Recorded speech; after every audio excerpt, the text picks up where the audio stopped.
Buntut hukum siswinya hingga tewas, guru di SMP Negeri 1 STM Hilir, Deli Serdang, Sumatera Utara dinonaktifkan.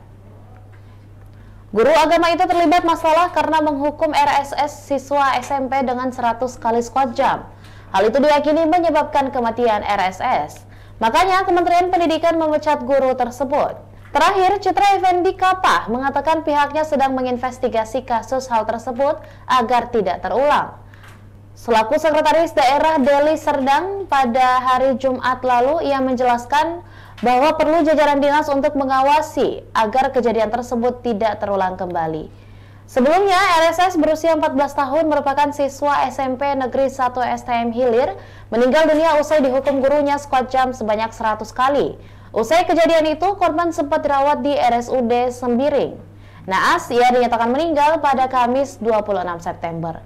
Yuliana Dharma Padang, ibu korban, mengatakan anaknya mengeluh sakit kaki usai pulang sekolah. Korban menerima hukuman tersebut lantaran tidak mampu menghafal ayat suci yang diberikan oleh gurunya. Keesokan harinya, RSS merasa nyeri dan demam tinggi. Kondisinya semakin memburuk hingga dibawa ke rumah sakit.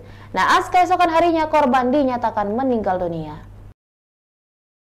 Demikian Tribun Hot News kali ini, dan jangan lupa saksikan berita lainnya hanya di kanal YouTube dan juga Facebook Tribun Timur.